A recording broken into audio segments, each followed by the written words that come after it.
Alors, je suis maître de conférence en sciences de l'information et de la communication depuis septembre.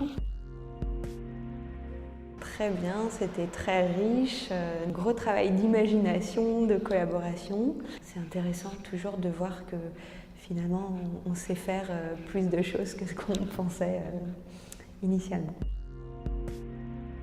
Ne serait-ce que les technologies en jeu, les méthodes en jeu, la diversité des projets. Je suis très contente de voir aussi que c'est une façon de faire travailler les étudiants hyper intéressante où ils ont à prototyper, à produire des idées pour un vrai projet. Même quand on s'exprime dans un groupe, il y a même à toute petite échelle des petits rapports sociaux. On a une sorte d'autocensure. Toutes les méthodes de communication de groupe, brise-glace, tout ce qu'on fait systématiquement au début des ateliers, c'est toujours des choses qui peuvent très très bien fonctionner pour l'enseignement, pour lancer des formations, lancer des cours. L'outil peut effectivement transformer la société dans le bon sens, mais aussi dans un mauvais sens. En ce moment, on parle de la métaphore du colibri, qu'il faut que chacun apporte sa petite goutte d'eau pour éteindre les incendies. Donc c'est une métaphore parlante parce que chacun, avec un outil numérique, on peut communiquer, on peut faire quelque chose.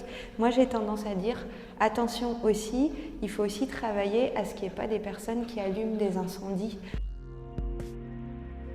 C'est une idée régulatrice qui permet d'avancer vers un idéal. On en a besoin pour penser. Souvent, dans des projets innovants, on est toujours un peu en deçà des résultats parce que le propre de l'utopie, c'est d'aller vers ce dépassement. Ce qu'on peut imaginer du futur, en tirant les traits, si on prolonge au niveau des idées, quels sont les ressorts de tout ce qui ne va pas.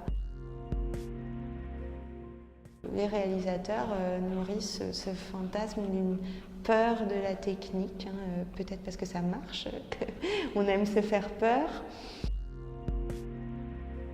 Je crois qu'il faut se méfier quand même d'un tournant, d'un courant de pensée qui serait complètement réfractaire à la technique. Souvent, c'est quand même aussi des courants extrêmement réactionnaires et aussi très individualistes au final.